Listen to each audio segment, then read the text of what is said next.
G5 Sahel France de Nouakchott réitère la nécessité de supprimer la dette des pays du G5 Sahel et l'appui aux efforts de développement. Le président de la République se félicite des réalisations accomplies par le G5 Sahel dans divers domaines.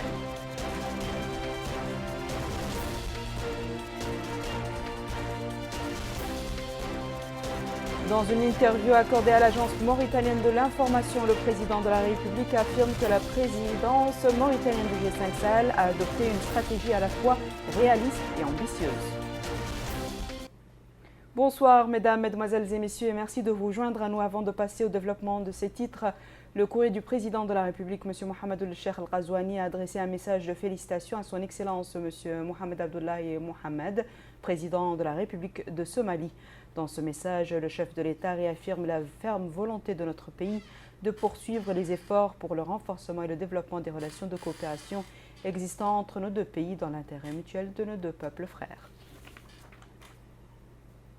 Le président de la République, M. Mohamed El-Cheikh Al-Ghazouani, a adressé également un message de félicitations à son Excellence M. Paul Kagame, président de la République du Rwanda, à l'occasion de la célébration de la fête nationale de son pays. Le chef de l'État a saisi l'occasion pour réaffirmer la volonté de notre pays de renforcer les relations d'amitié et de coopération unissant nos deux pays, ce développement et se renforçant davantage. Autre message de félicitations adressé par le président de la République, M. Mohamed El-Cheikh Al-Ghazouani, aujourd'hui. Il s'agit du message adressé à son Excellence M. Évariste Ndayishimiye, président de la République du Burundi, à l'occasion de la célébration de la fête nationale de son pays. Dans ce message, le chef de l'État réaffirme la ferme volonté de notre pays d'œuvrer pour que les relations d'amitié et de coopération unissant nos deux pays se développent et se renforcent davantage. Et enfin, le président de la République, M. Mohamed El-Cheikh Al-Ghazouani, a adressé un message de félicitations à son Excellence Mme Julie Payette, gouverneure générale du Canada, à l'occasion de la célébration de la fête nationale de son pays. Le chef de l'État, dans ce message, affirme la ferme volonté de notre pays d'œuvrer pour que les relations d'amitié et de coopération unissant nos deux pays se développent et se renforcent davantage. Place à présent à notre page consacrée aux activités du sommet de Nouakchott, juste après ce jingle.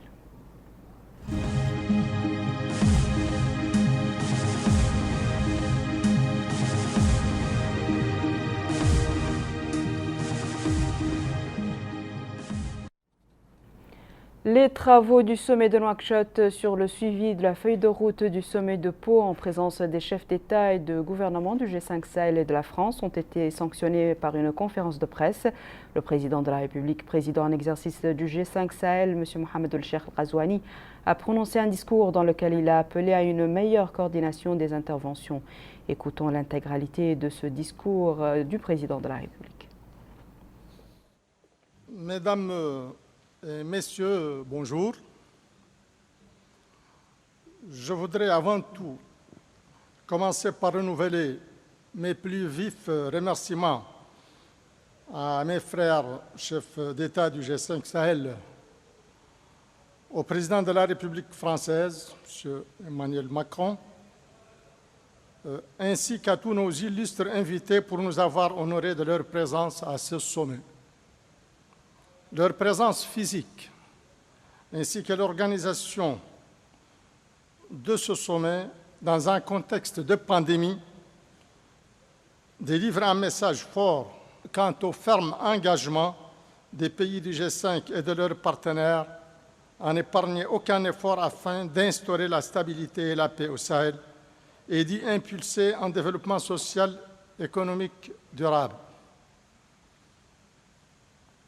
Ce sommet de Nouakchott a été pour nous un moment important de suivi et d'évaluation de la mise en œuvre de la feuille de route de Pau, à travers l'identification des projets réalisés, des succès enregistrés, ainsi que des retards ou blocages existants ici ou là, au niveau de l'ensemble des axes principaux de cette feuille de route.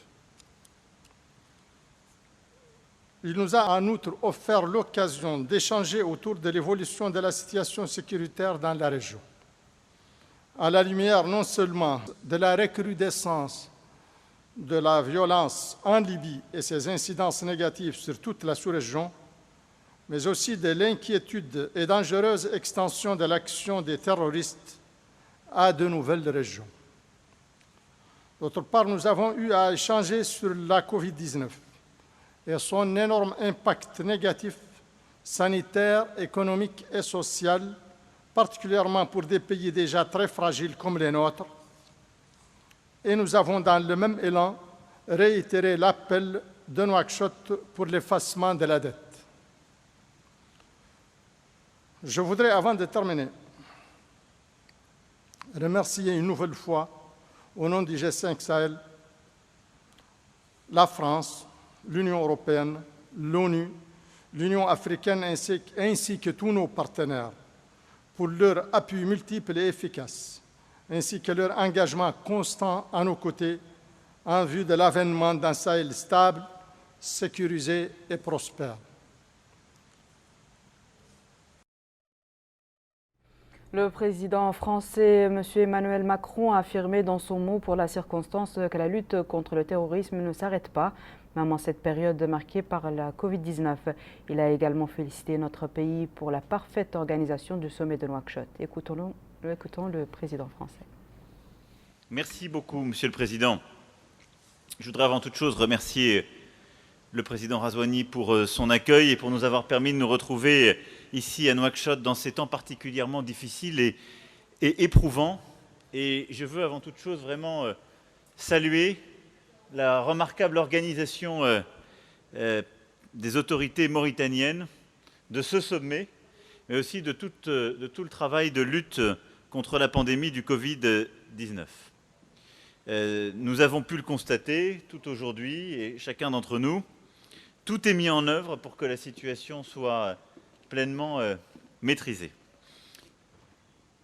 Je profite de cette occasion pour aussi dire toute la solidarité de la France et du peuple français à l'égard du peuple mauritanien et de tous les peuples du Sahel face à cette pandémie, ses conséquences sanitaires, mais aussi ses conséquences économiques et sociales que nous sommes en train de vivre et que nous allons vivre dans les prochains mois. C'est pour cela, vous le savez, que j'ai tenu à ce que l'Europe, puis le G20, se mobilisent aux côtés de l'Afrique pour faire face à ce défi sans précédent dès le début de la crise. Dès le mois de mars, nous avons lancé cette initiative pour l'Afrique, permettant d'avoir un volet sanitaire, la lutte contre le Covid, avec en particulier les tests, les traitements dès qu'ils seront disponibles, une mobilisation pour le vaccin quand il sera disponible, mais aussi tout un volet économique, le moratoire que nous avons obtenu pour la première fois dans notre histoire, des intérêts et de la dette pour les pays africains, et la volonté d'aller vers une annulation de dette partout où c'est utile. Et je crois que cette mobilisation doit se poursuivre, et nous avons d'ailleurs eu un échange avec l'ensemble de nos collègues sur ce que devait être la solidarité entre l'Europe et plus largement les pays développés et l'Afrique après Covid. Celle-ci doit s'accélérer, et je crois qu'on a tous ressenti notre propre vulnérabilité pendant cette crise, nous la ressentons encore, et nous avons à cœur de montrer cette solidarité. Dans les actions très concrètes que nous avons menées, nous avons aussi pu mesurer la force, la créativité, l'efficacité des solutions mises en place en Afrique. Et je veux ici vous dire que la France continuera sur ce volet comme les autres d'être aux côtés de la Mauritanie, du Sahel et de l'ensemble du continent africain. Nous nous sommes retrouvés donc ici à Nouakchott comme nous en étions convenus à Pau il y a 6 mois, après un sommet qui avait permis de recentrer les choses pour en faire le point. Et je dois remercier à nouveau le président Razouani, mais l'ensemble des présidents du G5 Sahel pour leur mobilisation, leur présence. Remercier aussi M. Moussa Faki et l'Union africaine pour sa présence et son engagement à nos côtés. Et j'étais heureux que nous ayons la présence physique à nos côtés du président du gouvernement espagnol, Pedro Sanchez. Je pense que c'est très important de manifester, ce faisant, l'engagement aussi de l'Espagne dans cette coalition, cette lutte contre le terrorisme et pour le développement, et de toute l'Union européenne, puisque nous avons eu une visioconférence qui a associé la chancelière Merkel, le président Conte, le président Michel et le secrétaire général des Nations Unies, Antonio Guterres. Tout ça démontre une chose, s'il était besoin, la coalition que nous avons annoncée à Pau il y a 6 mois est en place. L'Europe, ses institutions comme ses États membres, nos partenaires, y compris américains, les pays voisins, sont tous au rendez-vous. Et ils sont à vos côtés car nous sommes convaincus que la victoire est possible au Sahel et qu'elle est déterminante pour l'équilibre en Afrique et en Europe. Nous sommes en train d'en retrouver le chemin grâce aux efforts qui ont été faits ces 6 derniers mois. Nous avons beaucoup réorganisé les choses, nous avons amélioré notre efficacité dans la lutte contre le terrorisme, mieux partagé l'information, réussi le centre unique et de coordination à Niamey et eu des résultats spectaculaires, en particulier dans les dernières semaines. Dans la région des 3 frontières, des zones ont été reprises aux groupes terroristes, les armées se redéploient, le rapport de force a été inversé. Cette dynamique, nous devons maintenant la conforter et l'amplifier, avec, dans les semaines qui viennent, les forces européennes qui, au travers de l'initiative Takuba, vont prendre le relais des renforts français que nous avions déployés en janvier, les 600 soldats additionnels qui venaient de Côte d'Ivoire. La mission européenne EUTM va reprendre ses actions de formation et étendre son champ géographique avec une implication très forte de l'Espagne et de l'Allemagne, vraiment. De nouveaux équipements financés par l'Union européenne, mais par d'autres partenaires comme les États-Unis vont être livrés, et le terrain que nous avons repris ne sera pas cédé. Dans ce combat, nous nous devons d'être exemplaires. C'est le sens des engagements forts qui ont été pris aujourd'hui par mes homologues sahéliens. Face aux faits graves qui ont été rapportés, des enquêtes seront menées, et la France, comme elle l'a déjà fait, est disposée à appuyer ces enquêtes qui doivent être menées à leur terme. Nous nous sommes rejoints sur cet impératif. Le Sahel ne doit pas plonger dans un cycle de violence et de représailles. C'est précisément ce que cherchent les groupes terroristes et ce qu'ils ont réussi à faire dans le passé. Les populations peules, en particulier, ne sont l'ennemi de personne. Et je salue la détermination de mes homologues sahéliens à enrayer tous les amalgames. Cela a été dit très clairement autour de la table. Nous n'avons qu'un ennemi, le terrorisme islamiste, dans toute la région. À la lumière de nos échanges et des progrès accomplis depuis 6 mois, la France poursuivra son engagement au Sahel. De nouvelles étapes, de nouveaux jalons ont été fixés.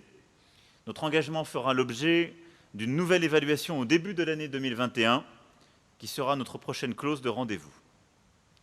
D'ici là, les efforts de la coalition que nous avons mis en place vont monter en puissance. Au-delà de l'effort militaire, c'est le retour de l'État, des administrations, des services aux populations que nous allons poursuivre au Sahel.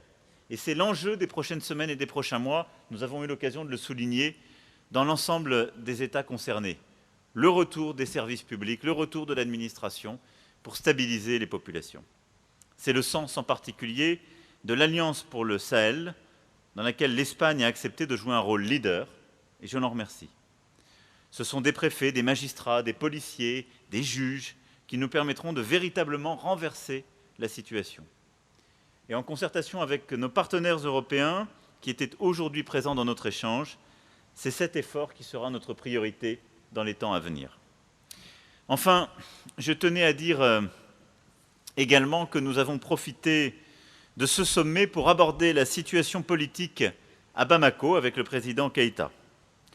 Nous soutenons les efforts entrepris par la CEDEAO qui ont permis de faire émerger les recommandations pour une sortie de crise. En pleine adéquation avec le président Keïta, dont je salue une fois encore la détermination et le courage, nous nous sommes tous rejoints sur l'urgence de mettre en œuvre rapidement les mesures visant à apaiser le climat politique. Voilà ce que je souhaitais rapporter de nos discussions et vous remercier à nouveau, cher Président, pour votre accueil et la tenue de ce sommet qui montre que la lutte contre le terrorisme ne s'arrête pas, même en période de Covid, mais dire aussi la solidarité qui est la nôtre à l'égard de la Mauritanie et de tout le Sahel en cette période si difficile. Merci, Président. Le président du gouvernement d'Espagne, M. Pedro Sánchez, s'est dit heureux d'avoir pris part à cette importante rencontre. Il a ajouté que l'Espagne compte participer activement dans l'Alliance pour le Sahel pour soutenir le G5 Sahel. Il a affirmé que l'Espagne continuera à travailler pour soutenir les pays du G5 Sahel qui fait face à de nombreux défis sécuritaires, sanitaires et économiques. Nous reviendrons plus en détail sur cette conférence de presse dans notre prochaine édition. Le sommet G5 Sahel-France de Nouakchott pour le suivi de la feuille de route de Pau a été sanctionné par une conférence de presse présidée par M.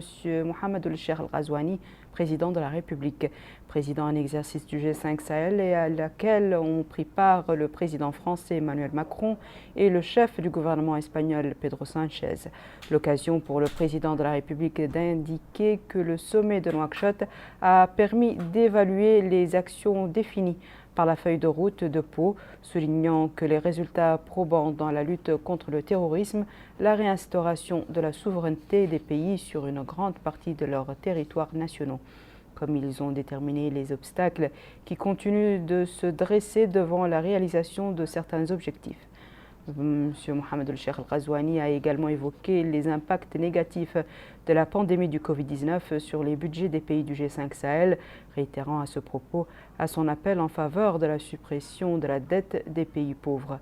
Pour sa part, le président Emmanuel Macron a réaffirmé l'engagement de la France et de l'Union européenne auprès des États du G5 Sahel, assurant que son pays et ceux de la coalition internationale du Sahel demeurent aux côtés des États du Sahel pour leur soutenir dans leur lutte contre le terrorisme et leurs aspirations pour la réalisation d'un développement durable. Enfin, le chef du gouvernement espagnol, Pedro Sanchez, a abondé dans le même sens, réitérant l'engagement de son pays à apporter son appui au G5 Sahel dans le cadre de la coalition internationale de l'initiative pour la stabilité, la sécurité du Sahel. Dans son discours d'ouverture du sommet de Nouakchott sur le suivi de la feuille de route du sommet de Pau, le président de la République, M. Mohamed El-Cheikh Al-Ghazouani, dans lequel il a rappelé les 4 piliers de la coalition pour le Sahel.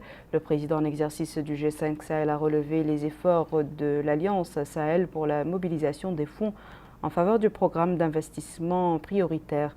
Voici son discours intégral. Honorables participants, Mesdames, Messieurs, permettez-moi tout d'abord de souhaiter chaleureusement la bienvenue à mes frères et amis chefs d'État du G5 Sahel, à leur Excellence M. Emmanuel Macron, président de la République française, et M. Pedro Sanchez, président du gouvernement du Royaume d'Espagne, ainsi qu'aux délégations qui les accompagnent. Je tiens également à souhaiter la bienvenue à leur Excellence M. Moussa Faki Mahamat, président de la Commission de l'Union africaine, et Mme Louise Mouchikabo, secrétaire générale de l'Organisation internationale de la francophonie. Votre présence physique parmi nous, malgré vos contraintes d'agenda et le contexte de la crise sanitaire actuelle, atteste de l'intérêt constant que vous accordez à la paix et à la stabilité au Sahel et constitue en soi de la résilience et de la persévérance face à cette crise sans précédent. Je vous en remercie et vous souhaite un agréable séjour à Nouakchott. Qu'il me soit aussi permis de remercier leur Excellence, M. Charles Michel, président du Conseil européen, Mme Angela Merkel, chancelière de la République fédérale d'Allemagne, M. Giuseppe Conte, président du Conseil des ministres de la République d'Italie, et M. Antonio Guterres, secrétaire général des Nations Unies, pour leur participation à distance aux travaux de ce sommet qui témoignent de leur engagement en faveur du Sahel. Au nom de mes pairs, chefs d'État du G5 Sahel, j'adresse mes sincères remerciements à nos partenaires de l'Union européenne pour leur soutien constant en faveur du Sahel et exprime ma vive reconnaissance à toutes les initiatives sous-régionales et internationales agissant pour un Sahel sécurisé et prospère. Excellences, Mesdames et Messieurs, en janvier dernier se tenait à Pau un sommet G5 Sahel-France consacré à la situation sécuritaire dans la sous-région, à l'issue duquel nous avions annoncé la mise en place de la coalition pour le Sahel, articulée autour de 4 piliers, à savoir la lutte contre le terrorisme, le renforcement des capacités des forces de défense et de sécurité, l'appui au retour de l'État dans les zones de crise et l'aide au développement. Aujourd'hui, nous sommes rassurés de constater que ce cadre a permis de réaliser des progrès significatifs. En effet, sans vouloir m'appesantir sur le bilan, je signalerai sur le plan de la conduite des opérations militaires en particulier la mise en place du mécanisme de commandement conjoint à Niamey, qui permet actuellement le bon déroulement de l'opération d'envergure Sama, la révision des textes de base de la force conjointe, le renforcement de Barkhane, la densification des opérations depuis le mois de janvier 2020, en particulier dans la zone prioritaire des 3 frontières, le lancement des travaux de planification de l'engagement d'une force africaine au Sahel de 3 000 hommes. Ceci en plus de la campagne victorieuse de l'armée tchadienne contre Boko Haram dans la zone du lac Tchad, qui a constitué un tournant dans le rétablissement de la sécurité dans cette zone. S'agissant du retour de l'État et des administrations dans les zones de conflit, on peut noter avec satisfaction le retour progressif au nord du Mali des forces armées maliennes reconstituées et la poursuite de la mise en œuvre du cadre de conformité de la force conjointe en matière des droits de l'homme et du droit international humanitaire. Dans ce cadre, nos efforts se poursuivent pour optimiser le niveau de judiciarisation de nos actions sur le terrain afin de garantir la dignité et le respect des droits des populations qui constituent le véritable enjeu de notre noble combat.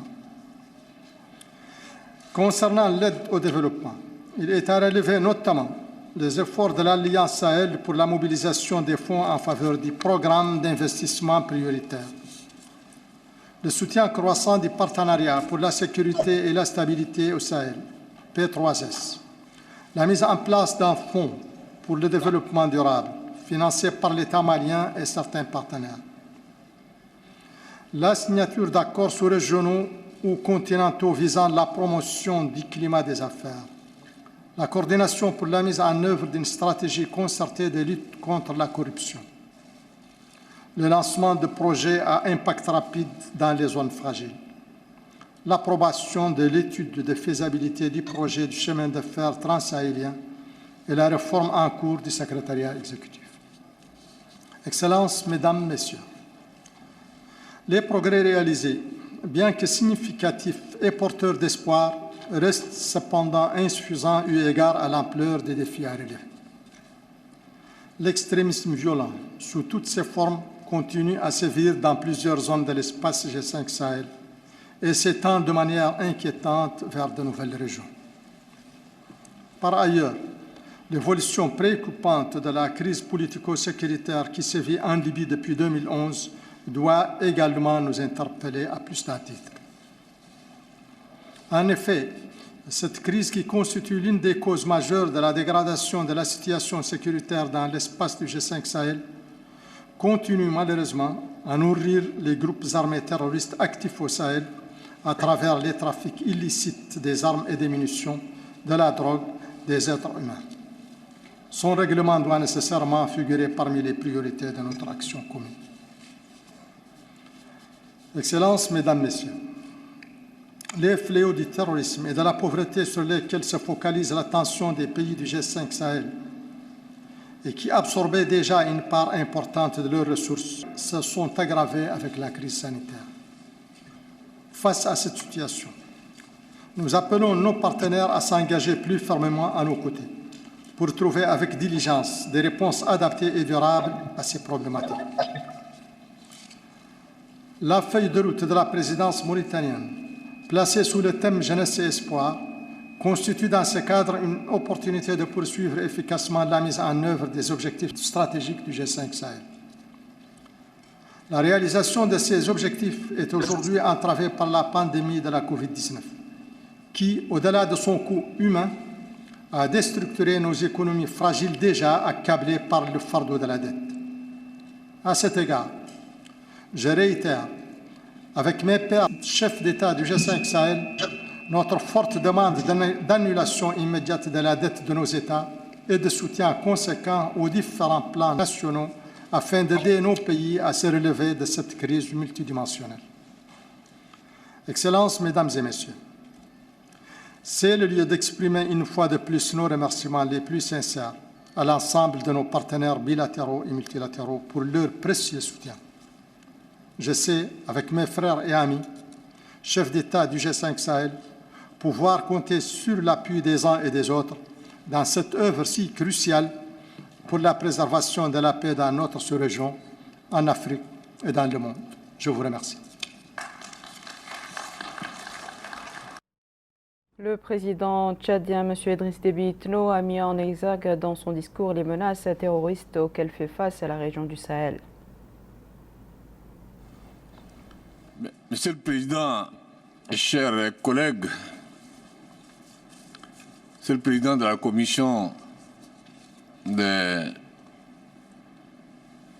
l'Union africaine, Madame la Secrétaire générale de l'OIF, chers amis, Monsieur le Président de l'Union européenne, je voudrais me féliciter de la tenue de ce sommet qui se tient après le sommet de Pau. Aujourd'hui élargi à d'autres pays de l'Union européenne et l'OIF, ceci dans un contexte sécuritaire au Sahel aussi délétère, accentué par l'impact économique et social de la pandémie de Covid-19.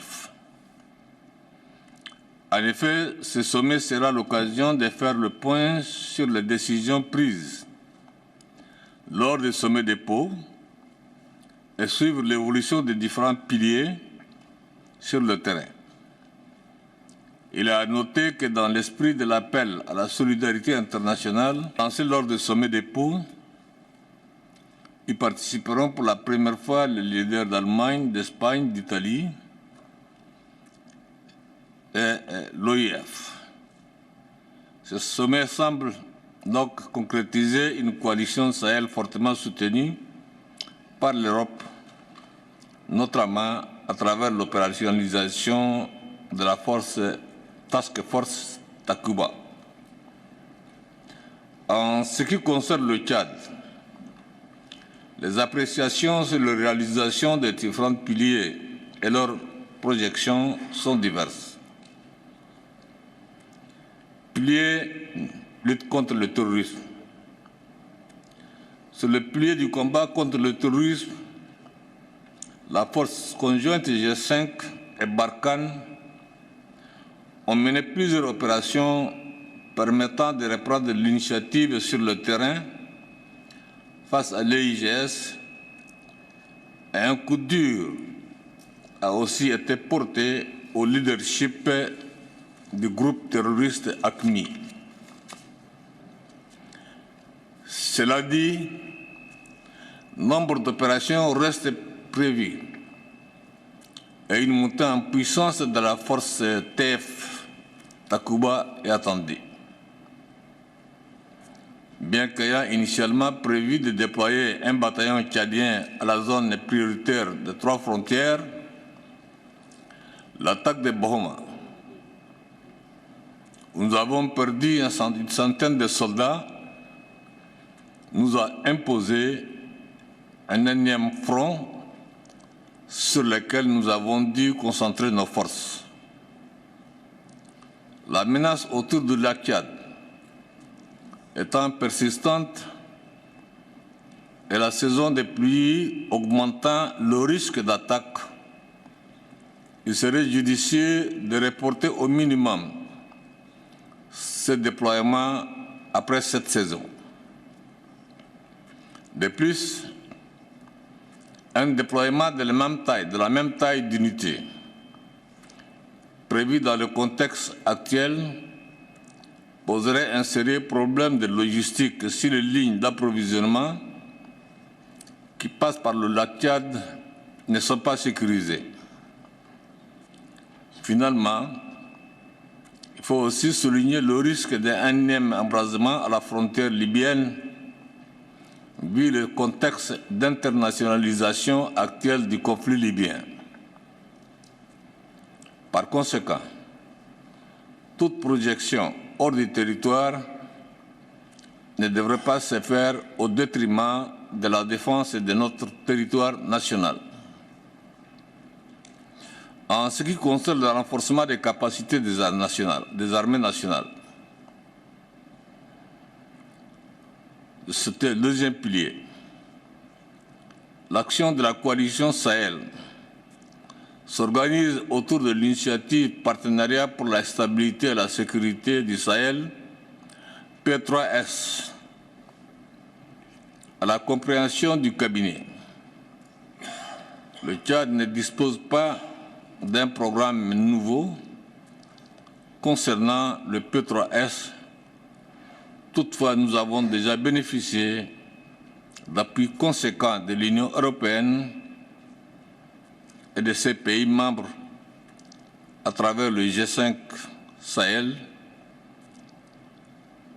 en ce qui concerne l'Académie régionale de police, la fourniture d'équipements et le projet de construction de camps pour le bataillon de fusion Est à Our et à Kouré.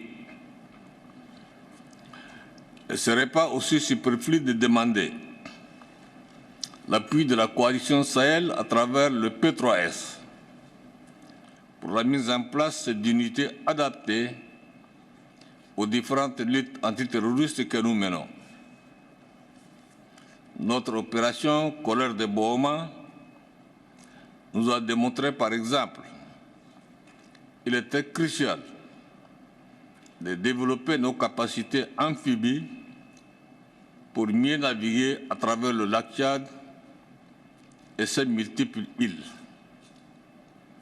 Nous pourrons aussi demander un soutien pour la création d'une unité motorisée, moto à 2 roues ou 4 roues légers, dont l'efficacité a été montrée par les terroristes qui en utilisent souvent dans les zones difficiles d'accès.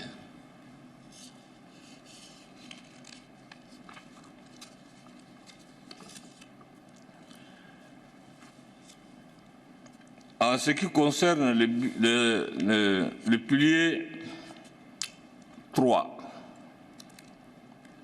ce pilier prioritairement axé sur Kidal vise la formation et le déploiement des personnels en matière administrative civile. Il doit se poursuivre,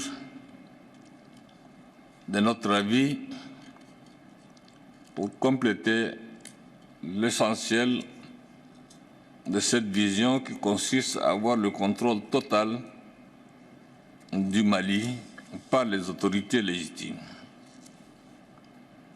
L'aide au développement, sur ce pilier, l'action de la coalition Sahel s'articule autour de l'Alliance Sahel qui semble assurer le pilotage du programme. Des investissements prioritaires du G5 Sahel, dont les promesses étaient de 400 millions d'euros. Il y a des efforts qui ont été faits en termes de cassement et des projets qui sont lancés. Il serait mieux que cette réunion puisse donner un coup de ce sommet, je dis bien, puisse donner un coup de pouce pour atteindre les objectifs sur lesquels nous nous sommes déjà fixés. Je réitère, comme l'a dit le président en exercice de G5, soutenu premièrement, avant nous tous, par le président de la République française, le président Macron, l'annulation de la dette extérieure des pays du G5 Sahel, comme l'a souligné tout à l'heure le président de la Commission de l'Union européenne. Et je souhaite que ça soit sorti dans notre communiqué. Cela constitue la meilleure preuve de solidarité de nos partenaires à la hauteur des défis imposés par cette pandémie qui risquerait de causer une contraction de notre PIB pouvant aller jusqu'à 10% dans certains cas. D'une manière générale, il faut noter que le cadre politique stratégique que la coalition Sahel et ses composantes font un travail excellent sur le terrain et nous devrons faire en sorte que les choses avancent surtout dans l'esprit de ce que nous avions décidé lors du sommet de Pau. Je vous remercie, Monsieur le Président.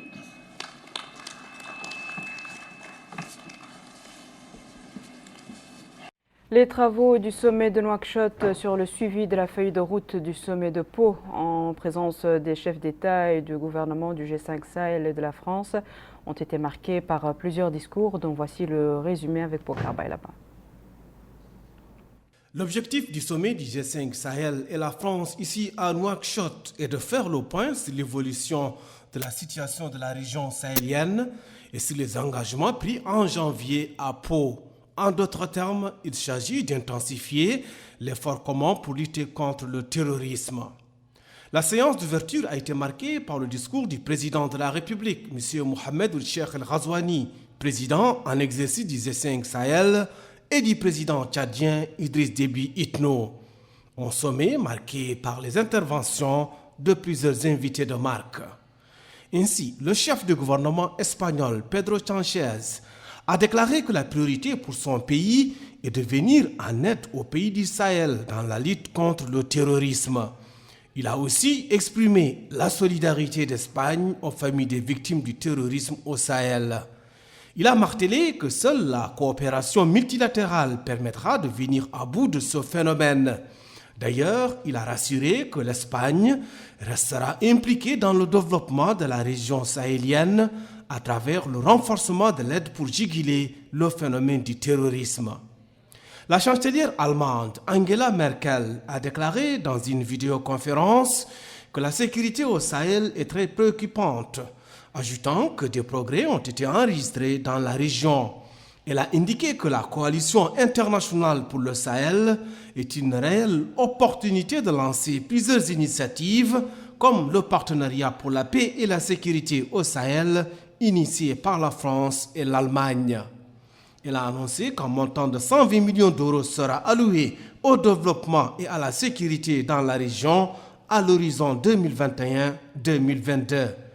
Angela Merkel a rassuré que l'Allemagne continuera à appuyer les pays du G5 Sahel et la MINUSMA dans leur lutte contre le terrorisme, d'où l'importance de l'équilibre entre le développement et la sécurité. Autre allocution par vidéoconférence, celle faite par le chef du gouvernement italien Giuseppe Conte, qui a déclaré que la région sahélienne traverse une période difficile en raison du terrorisme et des changements climatiques. À cela s'ajoute la pandémie du Covid-19. Il a indiqué que l'Italie considère que la paix et la stabilité du Sahel constituent un enjeu stratégique pour la sécurité de l'Europe. Le chef du gouvernement italien a rassuré que son pays continuera à soutenir les efforts des pays du Sahel et les autres organisations africaines dans leur lutte contre le phénomène du terrorisme. Pour l'Union africaine, il va falloir coordonner les efforts dans la lutte contre ce phénomène, rappelant que le sommet de Nouakchott est une opportunité pour évaluer la feuille de route du sommet de Pau. Le présent sommet est donc une excellente opportunité pour évaluer la feuille de route décidée à Pau. Je voudrais remercier le président Mohamed Ould-Cheikh El-Ghazouani de nous y avoir invités. Merci à tous ceux qui ont répondu, prêts dans un bel élan de solidarité avec le Sahel. L'Afrique inscrit ses gestes forts de solidarité en règle d'or dans ses annales. Les fragilités et vulnérabilités au Sahel que nous avons tous maintes fois soulevées sont aujourd'hui amplifiées par les conséquences dramatiques de la pandémie. Pour l'ONU, le Sahel a déjà trop souffert. Depuis quelques mois, la pandémie du Covid-19 vient s'ajouter aux risques liés au changement climatique, à la précarité économique et à la dégradation continue de la situation sécuritaire. La pauvreté, l'insécurité alimentaire, les déficits de gouvernance, l'absence de l'autorité de l'État dans les régions les plus reculées, le changement climatique et l'impunité sont des facteurs qui se renforcent mutuellement, exacerbant les tensions et alimentant les discours de haine des groupes terroristes. Je continue de plaider pour que les forces africaines d'imposition de la paix et de lutte contre le terrorisme aient un mandat robuste sous chapitre 7 de la Charte des Nations Unies et un financement pérenne et prévisible garanti par les contributions statutaires. Pour l'Union européenne, il y a l'urgence d'une solidarité effective de la communauté internationale afin d'apporter une réponse efficace dans la lutte contre le phénomène du terrorisme. Nous pouvons et nous devons bâtir ensemble un espace de sécurité, de prospérité économique. Nous devons bâtir un espace où la bonne gouvernance règne et où règne également l'état de droit et les droits fondamentaux. Et je voudrais le dire, l'état de droit n'est pas une note de bas de page. La force et l'honneur de l'état de droit, c'est de ne pas tomber dans le piège de la violence que lui tendent ses ennemis, c'est de ne pas ressembler à ceux que nous combattons. C'est de faire prévaloir la justice, la même pour tous, la même pour tout le monde. Pour l'Organisation internationale de la francophonie, il est nécessaire d'aller au-delà des réponses sécuritaires à l'extrémisme violent. Il faut aussi mettre l'accent sur des mesures préventives à multiples facettes en s'attaquant aux causes profondes. Parmi les modestes solutions apportées par notre organisation, votre organisation, en soutien aux populations les plus fragiles, nous nous sommes spécialement tournés vers les femmes qui sont dans le secteur informel de nos économies, qui ont perdu leurs moyens de vivre à cause de la pandémie et surtout du confinement. D'ici une dizaine de jours, quand les formalités institutionnelles seront complètes, un fonds de la francophonie pour les femmes vulnérables en Afrique et dans les Caraïbes sera lancé. Vous l'avez dit, la lutte contre le terrorisme ne s'est pas arrêtée. Vous avez conduit avec succès, le président de la Commission de l'Union africaine vient de le dire, des opérations autour du lac Tchad et dans la région des 3 frontières, et je me réjouis des succès enregistrés face aux groupes terroristes Boko Haram et AQMI. À ce combat sécuritaire, c'est bien sûr ajouté un combat économique sans précédent.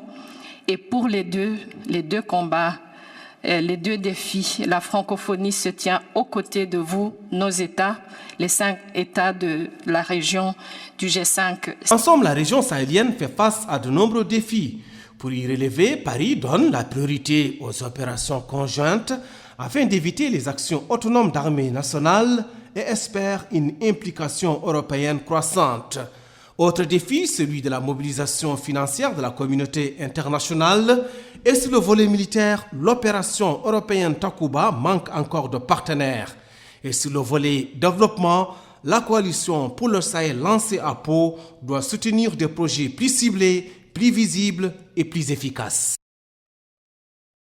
Le président de la République, M. Mohamed El-Cheikh El-Ghazouani, a indiqué au cours d'une interview accordée à l'agence mauritanienne d'information que la rencontre de Pau a apporté une dynamique et une impulsion à l'action du G5 Sahel. Compte rendu d'Abdelrahman Hamad. L'agence mauritanienne d'information, à l'occasion du sommet de Nouakchott abrité par notre pays ce mardi, le président de la République, M. Mohamed El-Cheikh El-Ghazouani, a indiqué que la présidence en exercice mauritanienne du G5 Sahel a adopté dès le départ une stratégie à la fois réaliste et ambitieuse, en ce sens qu'en poursuivant la consolidation des acquis, les objectifs de cette stratégie déclinés en axes d'effort dans une feuille de route sont de nature à permettre à nos structures d'atteindre les niveaux capacitaires requis et d'encourager les initiatives politico-diplomatiques qui viendraient en appui à l'action du G5 Sahel. Sans vouloir faire un bilan d'étape exhaustif, nous pouvons noter avec satisfaction les niveaux opérationnels atteints par la force conjointe et la montée en puissance de plusieurs initiatives en faveur du G5 Sahel, notamment la Coalition pour le Sahel, l'Alliance Sahel et les partenariats pour la sécurité et la stabilité du Sahel. Nous avons convenu au sommet des Pau, en France, de créer ce cadre dont l'objectif est d'apporter une dynamique et une impulsion à l'action de notre organisation afin d'accélérer son opérationnalisation dans les domaines du développement et de la sécurité. La structure de ce cadre est en train de prendre forme, mais d'ores et déjà, les indices positifs de son action sont ressentis sur le terrain, a précisé le président de la République. Considérant que lorsqu'il aura atteint ses objectifs et permis de converger les efforts pour aider le G5 Sahel dans sa crise multidimensionnelle, ce cadre marquera certainement un tournant décisif dans la lutte antiterroriste. Le chef de l'État a souligné la nécessité d'une coordination accrue qui est de nature à jouer un rôle décisif dans la lutte contre le terrorisme, faisant remarquer que nombre d'observateurs pensent que les terroristes dans les différentes régions coordonnent leurs actions mieux que les États qui les combattent. Toujours est-il que la lutte contre le terrorisme est un combat de longue haleine dont les résultats ne sauraient se faire sentir du jour au lendemain. Répondant à une question sur l'évaluation de la mise en œuvre de la feuille de route du sommet de Pau, le président de la République a indiqué que la feuille de route de Pau s'articule autour des 4 piliers relevant des domaines sécuritaires et de développement. Aujourd'hui, nous pouvons noter avec satisfaction le renforcement des capacités de manœuvre de la force conjointe et des forces de défense et de sécurité nationale, l'appui au retour de l'État dans certaines zones sensibles, le lancement de la réforme du secrétariat exécutif du G5 Sahel et la mobilisation des partenaires autour des problématiques du développement au Sahel, ce qui n'est pas en somme négligeable, a-t-il précisé. En réponse à une question s'il est optimiste pour l'annulation des dettes de l'Afrique, le président de la République a considéré qu'il n'y a pas l'ombre d'un doute que la conjonction des effets de la violence terroriste, de la pauvreté et du sous-développement avec la crise sanitaire et économique de la COVID-19 expose déjà les économies des États africains à davantage de fragilité. Cette conjonction risquerait aussi d'entraîner ces États dans un engrenage de récession économique, de crises humanitaires et d'insécurité pouvant impacter dangereusement non seulement l'Afrique, mais aussi l'économie mondiale ainsi que la paix et la sécurité internationale. C'est pourquoi nous considérons que la communauté internationale prendra conscience de cette réalité et œuvrera pour l'annulation de la dette de l'Afrique, a-t-il ajouté. D'autant plus que le montant global de cette dette, dont l'annulation est si salutaire pour les continents, ne représente qu'un enjeu infime pour les économies des pays créanciers, a-t-il ajouté. À propos d'une question sur les nouvelles perspectives qui s'ouvrent devant le G5 Sahel, à la lumière de ce que d'aucuns appellent déjà un nouvel ordre mondial, le président de la République a indiqué que la crise sans précédent liée à la pandémie inédite de la COVID-19 montre à quel point le monde d'aujourd'hui est interdépendant. Nous sommes conscients que la communauté internationale ne peut que consolider et développer les mécanismes d'aide et de solidarité en faveur des parties du monde en proie, comme c'est le cas pour le G5 Sahel et pour la Libye. Par ailleurs, il s'agit pour le G5 Sahel de tirer les enseignements des effets négatifs de la COVID-19 et de jeter les bases d'une économie sahélienne basée sur la complémentarité et l'autosuffisance dans le domaine des produits et services de première nécessité. Cela dit, dans l'ordre mondial post-COVID-19, le Sahel aura certainement sa place, a conclu le président de la République. La pandémie de la COVID-19 a touché le monde entier. Les pays du Sahel ne sont pas épargnés par ce fléau. Aminata Khan a fait le point sur la situation au jour du 28 juin 2020. Situation de la pandémie de la COVID-19 au jour du 28 juin 2020 en Mauritanie. Mesures prises par le gouvernement. Réouverture des hôtels, cafés et restaurants depuis le 24 juin 2020. Levée de la suspension de la prière du vendredi depuis le 26 juin 2020. Fermeture des marchés à partir de 17h depuis le 17 juin 2020. Port obligatoire du masque dans les lieux publics. Désinfection des lieux publics tous les vendredis. Interdiction stricte de tout rassemblement. Couvre-feu de 20h à 6h du matin depuis le 6 mai 2020. Interdiction des déplacements entre les différentes régions de la Mauritanie depuis le 29 mars. Création d'un fonds de solidarité dans le cadre de la lutte contre la propagation de la pandémie de la COVID-19 le 25 mars 2020, fermeture des frontières terrestres, fermeture de l'aéroport international de Nouakchott. Depuis le 17 mars 2020, suspension des cours. Le pays a enregistré 124 nouveaux cas le 28 juin 2020. 1123 tests ont été réalisés, 4149 cas confirmés, 126 décès et 2604 cas actifs. Situation de la COVID-19 au jour du 28 juin 2020 au Mali. Les mesures prises par le gouvernement sont la disponibilisation de 42 000 masques lavables et 400 dispositifs de lavage des mains par le collectif des acteurs des marchés du Mali le 23 juin 2020. La reprise des cours depuis le 2 juin uniquement pour les classes d'examen. Couvre-feu levé depuis le 9 juin 2020. Annoncé par le président de la République et port obligatoire du masque dans les lieux publics, appui de 8 milliards de francs CFA au profit des filières agricoles. Création d'un fonds de solidarité dans le cadre de la lutte contre la propagation de la pandémie de la COVID-19 le 10/4/2020. Horaire de travail de 7h30 à 14h, excepté le vendredi de 7h30 à 12h30. Pulvérisation des espaces publics, notamment des marchés. Proclamation de l'état d'urgence sur toute l'étendue du territoire national. Au jour du 28 juin 2020, le Mali a enregistré 29 nouveaux cas. 224 tests ont été réalisés. Le Mali compte 2147 cas confirmés, dont 1432 sont rétablis, 114 décès et 601 cas actifs. Situation de la COVID-19 au jour du 28 juin 2020 au Burkina Faso.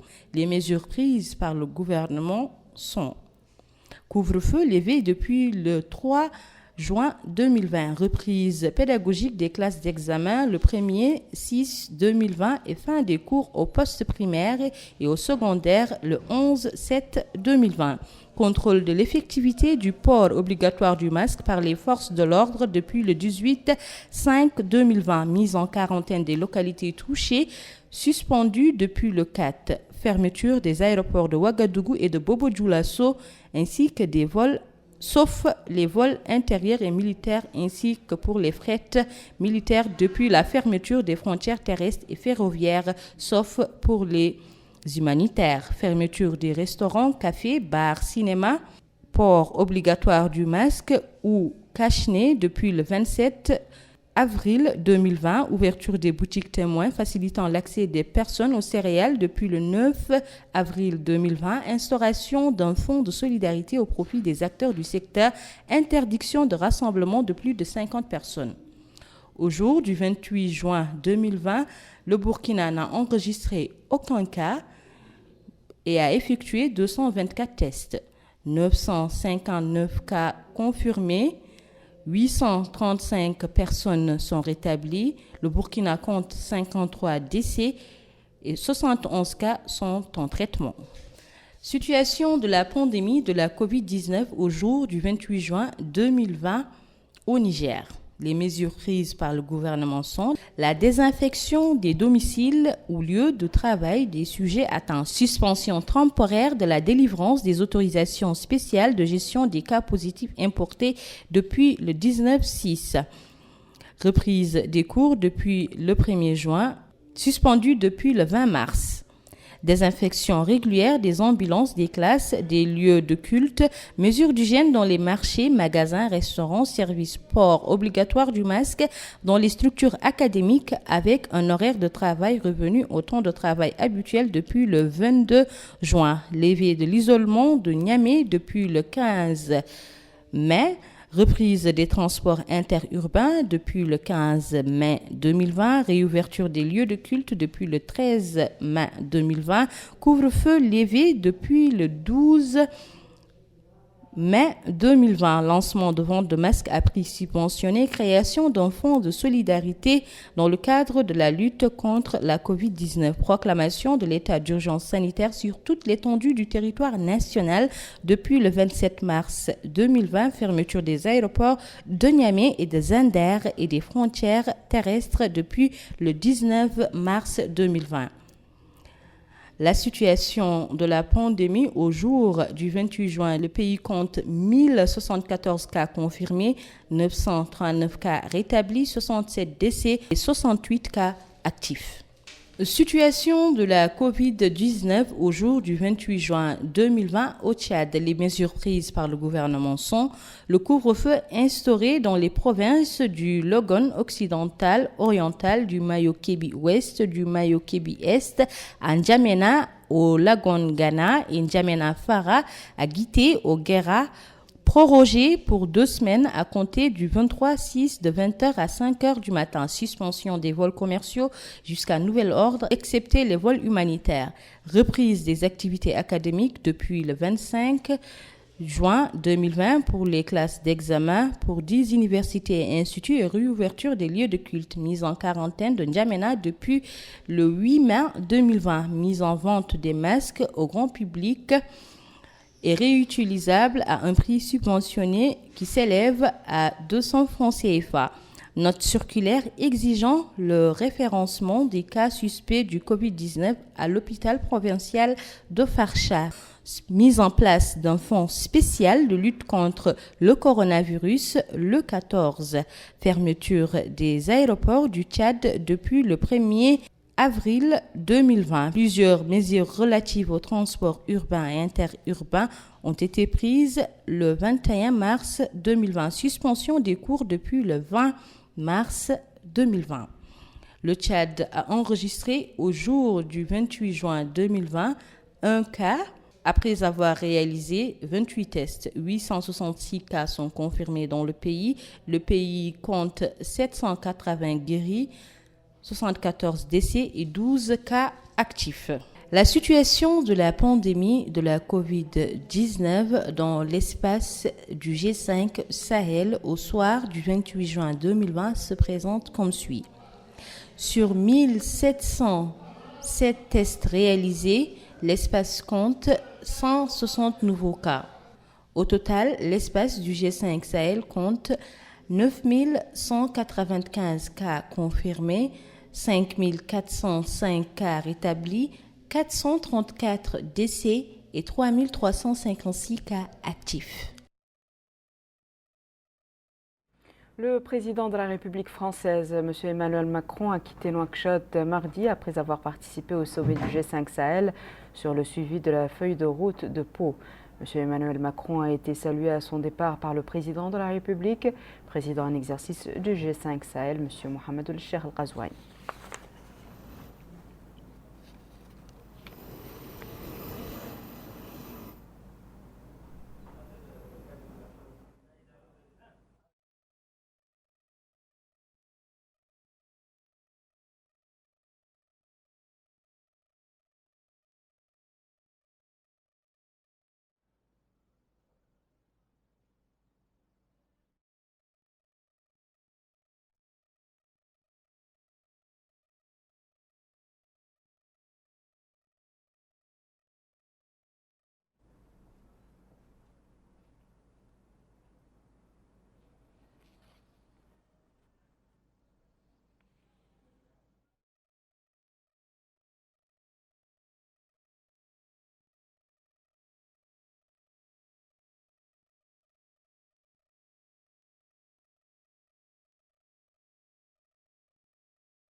Le président du gouvernement d'Espagne, M.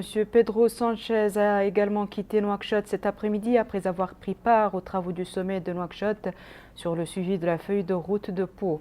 Le président du gouvernement espagnol a été salué à son départ de l'aéroport international de Nouakchott-Moutounsi par le président de la République.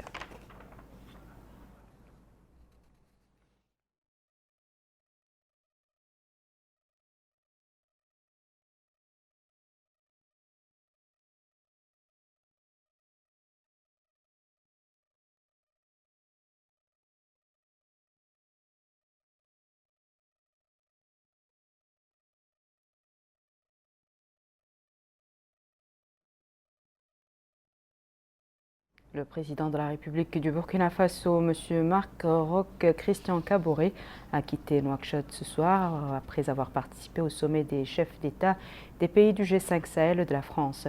L'hôte de marque burkinabé a été salué à son départ de l'aéroport international de Nouakchott-Moutounsi par le Premier ministre, M. Ismaïl Bouaddoul Chersidia, accompagné des ministres de la Justice, de l'Intérieur et de la Décentralisation et du ministre secrétaire général du gouvernement, ainsi que le directeur du cabinet du Premier ministre, le Wali de Nouakchott-Ouest et la présidente du conseil régional de Nouakchott.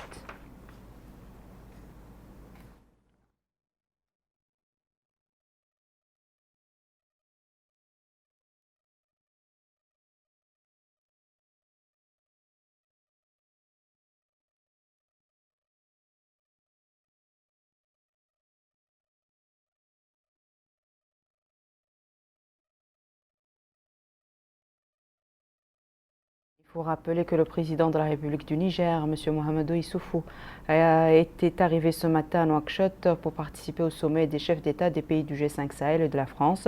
L'hôte de marque nigérien a été accueilli à l'aéroport international de Nouakchott-Moutounsi par le président de la République, M. Mohamed El-Cheikh El-Ghazouani, accompagné du ministre secrétaire général de la présidence de la République, des ministres de la Justice, des Affaires étrangères, de la coopération et des Mauritaniens, de l'extérieur, de la défense nationale, de l'intérieur, de la décentralisation et de l'économie et de l'industrie, ainsi que le directeur du cabinet du président de la République, du chef d'état-major particulier du président de la République, le Wali de Nouakchott-Ouest et la présidente du conseil régional de Nouakchott. Le président de la République du Mali, son Excellence M. Ibrahima Boubacar Keïta, a été accueilli à son arrivée ce matin à la passerelle de l'avion présidentiel à l'aéroport international de Nouakchott-Moutounsi par le président de la République, son Excellence M. Mohamed El-Cheikh El-Ghazouani, président en exercice du G5 Sahel. Le président malien a salué ensuite le ministre secrétaire général de la présidence de la République, les ministres de la Justice, des Affaires étrangères, de la coopération et des Mauritaniens de l'extérieur, de la défense, de l'intérieur et de la décentralisation, de l'économie et de l'industrie, le directeur du cabinet du président de la République, le chef d'état-major particulier du président de la République, le Wali de Nouakchott-Ouest et la présidente du conseil régional de Nouakchott. Monsieur Idriss Déby Itno, le président de la République du Tchad, a été accueilli à son arrivée aujourd'hui à l'aéroport international Moutounsi de Nouakchott par le président de la République, M. Mohamed El-Cheikh El-Ghazouani, entouré du ministre secrétaire général de la présidence de la République, du ministre conseiller à la présidence de la République, des ministres de la Justice et des Affaires étrangères, de la coopération et des Mauritaniens de l'extérieur, de l'intérieur et de la défense, de l'économie et de l'industrie, du directeur du cabinet du président de la République, du chef d'état-major particulier du président de la République, du Wali de Nouakchott-Ouest et de la présidente du conseil régional de Nouakchott. Le président de la République du Burkina Faso, M. Marc Roch Christian Kaboré, a été accueilli à l'aéroport international de Nouakchott-Moutounsi par le président de la République, M. Mohamed El-Cheikh El-Ghazouani, accompagné du Premier ministre, M. Ismaïl Bouaddoul Chersidia, du ministre secrétaire général de la présidence de la République, des ministres de la Justice, des Affaires étrangères, de la coopération et des Mauritaniens de l'extérieur, de la défense nationale, de l'intérieur, de la décentralisation et de l'économie, de l'industrie, ainsi que le directeur du cabinet du président de la République, le chef d'état-major particulier du président de la République, le Wali de Nouakchott-Ouest et la présidente du conseil régional de Nouakchott. Quant au président de la République française, son Excellence M. Emmanuel Macron, il a été accueilli à la passerelle de l'avion présidentiel à l'aéroport international de Nouakchott-Moutounsi par le président de la République, son Excellence M. Mohamed El-Cheikh El-Ghazouani, président en exercice du G5 Sahel.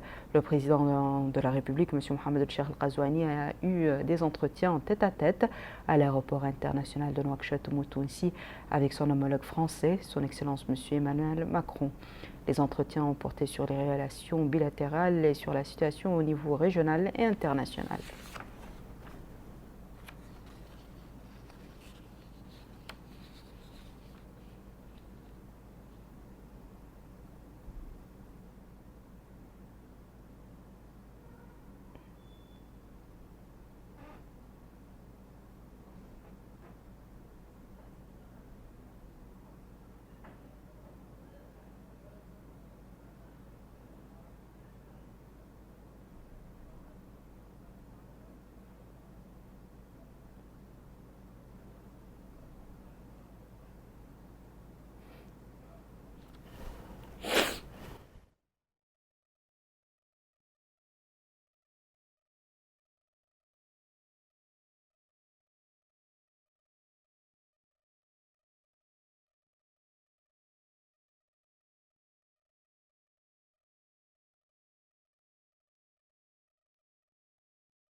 Le Premier ministre, M. Ismaël Boudaoul Chersidi, a accueilli à l'aéroport international de Nouakchott Moutounsi son homologue espagnol, le président du gouvernement d'Espagne, M. Pedro Sanchez, qui était arrivé en début d'après-midi à Nouakchott pour prendre part à la conférence au sommet des chefs d'État et de gouvernement du G5 Sahel et de la France que la capitale mauritanienne abrite aujourd'hui.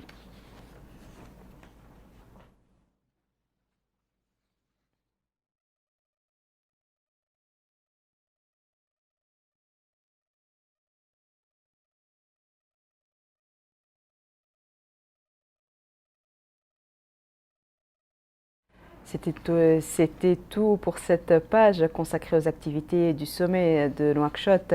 Le reste de l'actualité juste après ce jingle.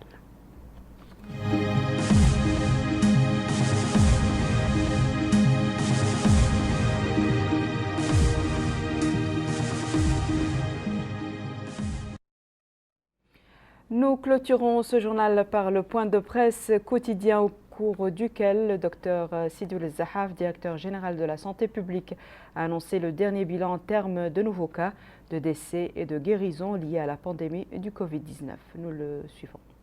Chers citoyens, bienvenue au point de presse quotidien. La situation d'aujourd'hui se caractérise par l'enregistrement de 126 nouveaux cas, tous des cas contacts. On a enregistré également 125 guérisons et on déplore un décès. Rahimallahu sahibah.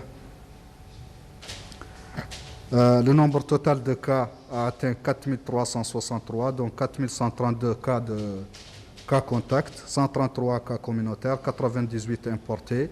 Le nombre de guérisons a atteint 1622 cas et les décès 129. Quant aux cas actifs aujourd'hui, ils sont au nombre de 2612, dont 2204 sans symptômes, 396 avec des signes légers et 12 nécessitant une surveillance. Le nombre de tests effectués pendant les dernières 24 heures est de 1076 tests, dont 209 tests de suivi et 869 tests de diagnostic. Ainsi, le nombre total de tests effectués a atteint 41 059. Quant aux tests des dernières 24 heures, ils se répartissent comme suit. 5 au Hod Sharqi, 25 à Nasaba, 18 au Gorgol, 64 au Brakna, 13 au Trarza, 7 à Nadrar, 41 à Nouadhibou, 29 au Tagan, 9 à Guidimaka, 14 à Tirzamour, 2 tests à Nishiri, 356 à Nouakchott Ouest, 287 au Nord et 206 au Sud. Les nouveaux cas se répartissent ainsi qu'il suit entre les Moukhata'a: 2 de Rosso, 7 d'Iksar, 5 de Sebkha, 19 de Tevraghzena, 8 de Dar Naïm, 8 de Teret, 22 de Toujounin, 35 d'Arafat, 14 d'Elmina et 6 cas de Riyad. Voici à présent, mesdames et messieurs, le rappel des titres. Le sommet du G5 Sahel France de Nouakchott réitère la nécessité de supprimer la dette des pays du G5 et l'appui aux efforts de développement. Le président de la République se félicite des réalisations accomplies par le G5 Sahel dans divers domaines.